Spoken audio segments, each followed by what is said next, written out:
nih? Ya. Baik, bismillah. Assalamualaikum warahmatullahi wabarakatuh. Waalaikumsalam warahmatullahi wabarakatuh. Baik Bapak, sebelumnya perkenalan diri Bapak. Saya Khadijah, kemudian ada rekan saya Anissa. Di sini kami sebagai perwakilan dari kelompok 3 D3 Pidana di Universitas Aisyah Yogyakarta. Di sini kami ingin memberikan beberapa pertanyaan dengan Bapak. Sebelumnya di sini untuk tugas kami dengan tema pernikahan dini Bapak. Oh iya. Sebelumnya saya ingin mengetahui terlebih dahulu tentang cabang ini cabang Keraton ya Pak, Keraton Yogyakarta. Jadi di sini Bapak selaku ketua, ini bagaimana Bapak untuk bisa terpilih menjadi ketua di cabang Keraton Yogyakarta ini? Dipilihnya ada waktu musyawarah cabang dulu. Setelah ada musyawarah cabang tahun 2015, secara koordinasi ya dipilih. Pada acara voting kebetulan ya semuanya terpusat ke saya, kemudian untuk formatur karena saya suara terbanyak ya saya diberi amanah 5 tahun menjabat sebagai ketua cabang Muhammadiyah. Tapi karena masa pandemi diperpanjang sesuai dengan kebijakan PP Muhammadiyah yang memperpanjang masa jabatan dan terkait dengan undang-undang Muhammadiyah, sehingga pergantiannya seharusnya tahun 2020 sudah ganti harus tahun 2022 karena 2022 sudah habis ya, melonjak ke 2023 sampai nanti dipilih di musyawarah cabang dan kata pilihannya tidak bukan di tingkat cabang, tidak ada sesuatu yang diperbutkan. Dalam bahasa sederhananya tidak ada kue yang menjadi itu ya. Kemudian Bapak, kami juga ingin mungkin ada bekal atau nasihat dari Bapak bagaimana kami ini bisa ikut berkontribusi di cabang Muhammadiyah di daerah kami masing-masing gitu Pak. Ya sebenarnya kalau logika sebenarnya bagaimana kita bisa memberi apapun yang kita berikan, yang terpenting adalah bermanfaat bagi Muhammadiyah. Upaya Muhammadiyah untuk melaksanakan misinya sebagai gerakan dakwah Islam itu aja sebenarnya. Artinya tidak semua orang diminta untuk berperan sama. Apa ya peran yang dimainkan ya masing-masing sesuai dengan kemampuan masing-masing. Yang terpenting semuanya memberikan kontribusi pada cabang, pada ranting dan tingkat-tingkat yang di bawah yang sesungguhnya secara real Muhammadiyah itu ya ada di ranting dan cabang itu kalau kita bicara tentang gerakan. Tapi kalau dalam arti organisasi itu bisa sampai pusat. Mulai daerah sampai pusat itu sebenarnya kan tidak secara langsung melakukan kegiatan-kegiatan pembinaan yang real. Banyak terlibat dalam proses pembinaan yang real di tingkat ranting dan cabang. Sebenarnya baik kita harus berbagi ada bagian-bagian tertentu yang diurus oleh cabang, ada ranting, ada daerah, dan wilayah dan pusat. Dan kalau semuanya itu punya kesadaran untuk berbagi, tidak ada masalah. Yang terpenting di Muhammadiyah itu kesadaran yang kita bangun pertama adalah kesadaran untuk memberi bukan meminta.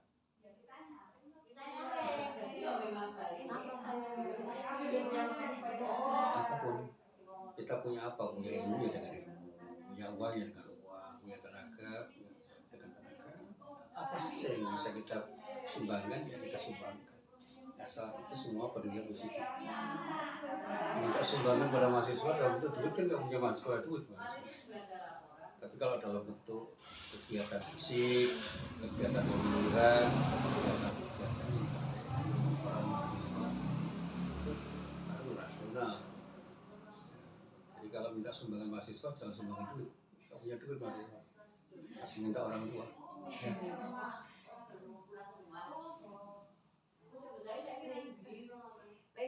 Bapak. Kemudian di sini masuk untuk topik dari tugas kami Pak mengenai pernikahan dini. Untuk reaksi di lingkungan sekitar sini Bapak bagaimana menanggapi atau merespon tentang misal masih ada pernikahan dini di lingkungan di sekitar sini Bapak? Ya ada, cuma relatif kecil. Tidak banyak. Kecil. Apalagi kalau dikatakan dini itu terkait dengan usia atau batas minimal usia itu sangat kecil. Karena di Jogja itu pada umumnya orang itu merasa pantas menikah itu pada usia di atas 20-an. Sehingga kalau kita bicara tentang masalah hukumnya, mereka sudah bisa menikah secara hukum. Nah, cuma kalau ukuran dini itu tidak hanya diukur dari ketentuan hukum, tapi juga dari sisi kesiapan yang lain, kesiapan mental, kesiapan ekonomi, ya, saya kira masih banyak yang harus kita lihat sebagai sesuatu yang bisa disebut pernikahan dini, karena meskipun mereka itu sebenarnya secara mental belum siap, secara ekonomi belum siap, tapi karena keadaan yang memaksa, mereka akhirnya menikah. Jadi pernikahannya tidak disiapkan dengan baik, dan disitulah kemudian yang seringkali menjadi masalah. Selama orang punya kesiapan yang bagus, pernikahan itu nggak apa-apa. Apalagi kalau budaya di daerah itu memang mengizinkan, ada pengakuan sosial, itu nggak ada masalah. Dan alhamdulillah kalau kita bicara di Kecamatan Keraton di sini, ya, faktor usia itu tidak terlalu menentukan. Yang banyak menentukan itu dua faktor ekonomi dan kesiapan mental. Kalau kita bicara secara mental kan persoalannya secara psikologis ini. Ada orang yang memang secara mental belum siap menikah, ketika dipaksa menikah itu sulit ya. Membangun pernikahan rumah tangga, kemudian pernikahan mereka itu seperti tidak terbangun dengan keputusan yang baik. Demikian juga ketika secara ekonomi mereka belum siap, ya mereka tertatih-tatih. Tapi kalau kedua hal itu sudah siap, meskipun secara usia itu belum terlalu matang, hanya yang bermasalah. Karena apa? Justru lebih banyak orang itu dewasa bukan karena faktor usia, tapi dari faktor pergaulan yang mengakibatkan mereka itu lebih cerdas di dalam membangun relasi dengan siapapun, termasuk relasi suami istri. Itu ya. Jadi kalau karena budaya atau adat itu sudah tidak ada Pak di sini? Nggak ada. Ada di kecamatan sini itu sudah cair lah. Kan orang tua kita itu sebelum siap menikah jangan menikah. Sehingga banyak yang menikah itu karena memang sudah siap menikah, kecuali yang karena kecelakaan. Hanya kayak accident, kayak desain, nah itu yang memang seringkali menimbulkan masalah, karena ketika saat mereka menikah itu belum tentu betul-betul diniatkan untuk menikah, tapi apapun dibuat, paham ya? Paham ya? Kalau saya terangkan nanti malah tidak baik, ya? Sama mahasiswa begitu nggak tahu. Bapak, apakah sejauh ini faktor pernikahan dini itu karena dari keluarga atau dari karena hamil di luar nikah? Lebih banyak, meskipun saya tidak meneliti ya, tapi hasil pencermatan selintas itu lebih banyak karena faktor yang bersangkutan, faktor suami istri yang memang tidak harus segera menikah, utamanya karena kayak accident tadi, karena kecelakaan. Nah, kecelakaan itu utamanya ya karena ASN itu harus menikah, biasanya begitu. Di perkotaan itu saya kira Anda sudah bisa melihat ya. Pergaulan itu agak bebas ya. Jangan berikut tadi desa juga begitu ya. Kamu yang orang daerah-daerah yang bukan orang Jogja saja kan tidak terlalu berbeda. Pergaulan itu kan antar kota sekarang kan tidak terlalu berbeda. Di desa dan di kota juga agak sama. Kebebasan mereka, apalagi sekarang sekat komunikasi itu hampir. Dampak negatif dari HP itu kan sudah bisa kita lihat ya, bagaimana pendidikan itu menjadi terkendala karena anak itu tidak hanya dididik oleh lingkungan keluarga, tapi juga dapat berinteraksi dengan siapapun di lewat HP. Sehingga kematangan mereka itu seringkali diganggu oleh hal-hal yang negatif yang di HP itu mereka cepat, yang seharusnya menjadi tontonan jadi tuntunan, yang seharusnya menjadi tuntunan malah jadi tontonan, ya kan? Kasus-kasus maaf ya, selebritis yang jadi idola mereka itu kadang-kadang kan mencitrakan sesuatu yang membuat mereka itu mengatakan bahwa kami segala sebelum nikah itu nggak apa-apa, yang penting bertanggung jawab, ya kan? Nikah by accident ya itu tidak ada masalah selama masih bisa bertanggung jawab. Lalu bagaimana pandangan syariat Islam mengenai pernikahan dini? Ya kalau kita bicara hukum, asal orang itu sudah sama-sama balik kan sah-sah saja menikah, asal tidak ada kendala-kendala hukum yang mereka langgar, ya kan? Bukan karena mahram atau karena halangan-halangan yang membuat mereka tidak bisa menikah. Asal mereka tidak punya halangan syariat tidak masalah. Tetapi kalau kita bicara syariat tidak hanya hukum, tapi juga akhlak, mestinya kita harus lebih cerdas melihat bahwa Islam itu melihat pernikahan itu bukan hanya masalah hukum, tapi masalah yang lebih kompleks. Karena berumah tangga itu tidak hanya harus disiapkan secara hukum, secara ekonomi ya, secara mental spiritual juga iya, dan secara budaya juga iya. Kalau resistensi sosial dalam arti penolakan masyarakat terhadap pernikahan dini itu sudah tidak ada, kan tidak ada masalah kan, secara budaya.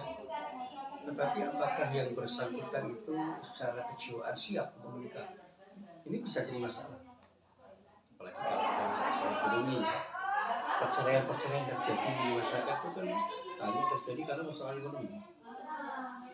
Kan hasil penelitian teman-teman di jurusan pendidikan itu lebih banyak menemukan perceraian itu diakibatkan oleh persoalan ekonomi yang tidak selesai. Di masa pandemi kan banyak perceraian. Iya, kalau Anda melihat di pengadilan agama banyak perceraian itu, dan ternyata faktor utamanya adalah masalah ekonomi. Karena keterpurukan mereka di dalam itu berumah tangga, masalah ekonomi, suami tidak bisa menghidupi, tidak bisa menafkahi anak istri, akhirnya terjadi hal-hal yang di luar dugaan. Maaf itu. Ya, akhirnya suami mengalami ketidaknyamanan di rumah, istri tidak nyaman di rumah, jadi cakap. Broken home itu bisa terjadi sebagai akibat dari faktor ekonomi yang berkelanjutan. Meskipun itu bisa dikendalikan bagi orang tertentu, tapi tidak semua orang kuat mengendalikan sesuatu karena persoalan ekonomi. Ya jangankan ibu rumah tangga atau suami yang bermain anak istri, mahasiswa nggak punya duit aja susah. Ya kan? Mahasiswa nggak punya duit susah ya? Iya, Mas. Ya, itulah yang bisa saya sampaikan. Baik, masih ada satu pertanyaan lagi. Dua juga boleh. Lalu apakah dari keluarga Bapak atau tetangga Bapak di lingkungan sekitar ini masih ingin anaknya memberikan kesempatan kepada anaknya untuk berpendidikan yang lebih tinggi walaupun itu sudah berkeluarga? Iya, masih. Jadi secara formal memang begitu. Tetapi tidak semua keluarga itu sekarang menuntut anaknya untuk berpendidikan tinggi, tapi lebih terpelajar. Sehingga proses literasi itu harus terus berjalan. Tidak lulus perguruan tinggi apa-apa, tapi harus cerdas menyikapi keadaan, benar dalam bahasa yang lebih tepat itu bijak. Sikap bijak itu tidak hanya dilakukan oleh karena gelar pendidikan. Ada nggak sarjana yang tidak lebih bijak dari lulusan SMA? Kan ada juga. Ibu pak saya itu lulusan SMA, lulusan perguruan menengah. Tapi karena dia dibenturkan dengan realitas yang membuat dia semakin dewasa, dia jauh lebih bijak daripada para sarjana yang tidak terlatih untuk menghadapi masalah-masalah berat. Apa toh sarjana itu tiba-tiba bisa menjadi orang bijak, kan enggak juga kan? Tidak selalu berhubungan.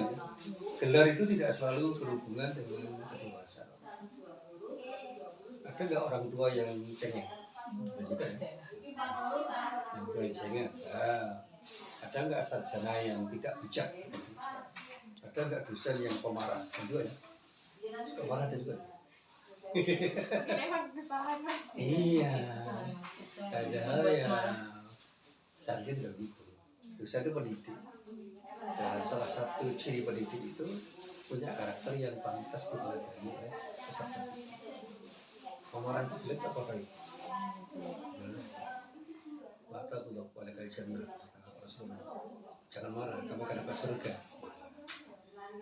Orang kuat itu bukan orang yang bisa marah, itu orang yang bisa mengendalikan amarah. Itu orang kuat. Ya.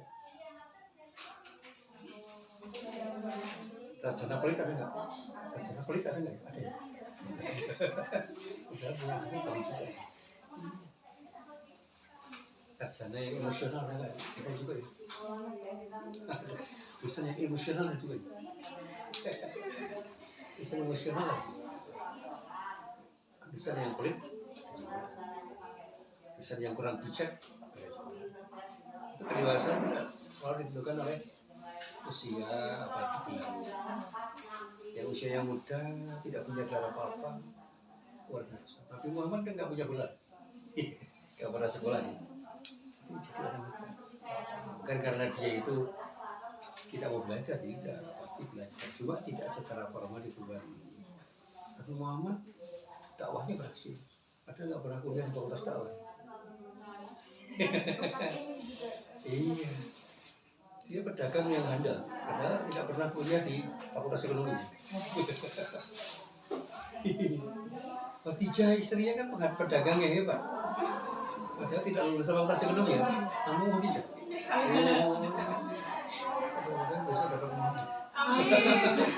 Muhammad yang satu Rasulullah. Iya. Perempuan dapat laki-laki sesoleh Nabi Muhammad kan berterima kasih. Gitu ya. Ya itu cair aja. Masih ada yang mau ditanyakan?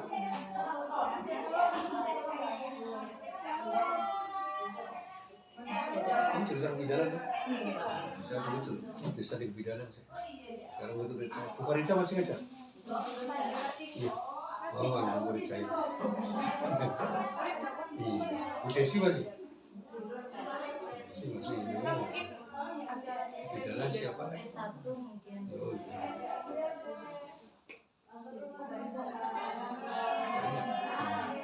Besar pidana saya kenal.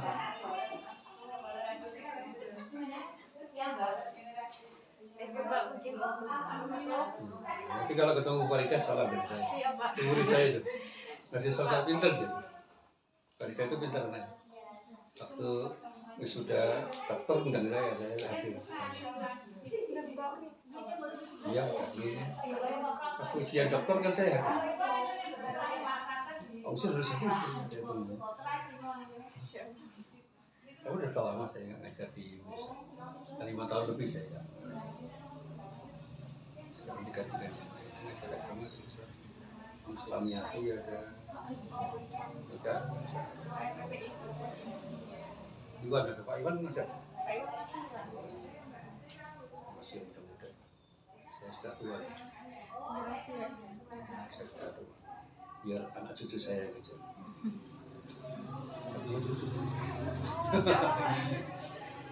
Berapa Pak? Cucu saya baru 1.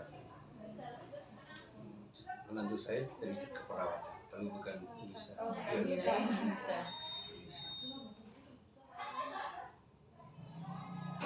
Baik Bapak, untuk penutup yang terakhir, mohon untuk memberi pesan Bapak untuk generasi muda dari saat ini. Kayak jangan pesan terakhir mendoakan ini kan. Untuk penutup diskusi saja Pak. Closing statement. Langsung saja. Jadi orang hidup itu harus optimis.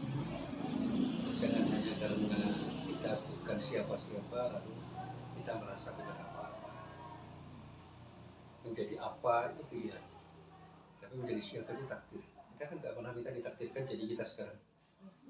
Jadi kita bisa menjadi apapun kalau kita berupaya menjadi apapun dengan upaya kita yang optimal. Ya, selalu saya katakan itu. What man can be, you must be. Kira-kira apapun itu. bisa kita harus bisa. Dan kita jangan suka menunda sesuatu yang bisa kita lakukan saat ini. Don't put off until tomorrow what you can do today. Jadi kalau Anda bisa melakukan sekarang, jangan tunda besok. Mumpung Anda masih muda, jangan pernah Anda menunda untuk berbuat sesuatu karena Anda bersumpah, merasa bersumpah. Kalau sudah tua, Anda bisa. Saya sering dari guru, saya waktu mengajar dengan cara saya, Anda bisa bahasa Inggris. Belum, tetangga saya itu ngomong bahasa Inggris seperti sudah tidak mikir lagi. Siapa itu Pak? Orang Australia. Australia. Tetangga orang Australia kalau ngomong bahasa Inggris nggak mikir dia. Waktu saya ke Madinah, anak kecil-kecil di Madinah bisa pintar bahasa Arab.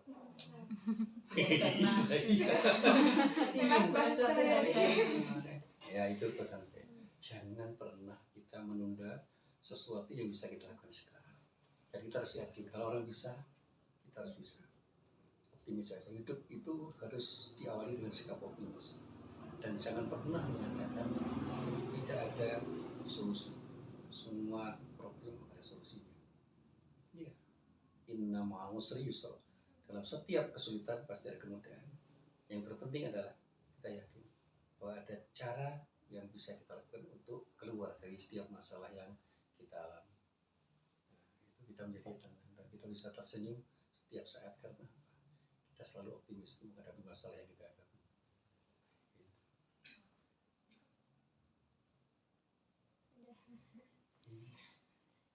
Baik Bapak, terima kasih untuk waktunya dan juga jawaban dari pertanyaan kami Pak. Insya Allah sangat bermanfaat bagi kami. Ya mudah-mudahan.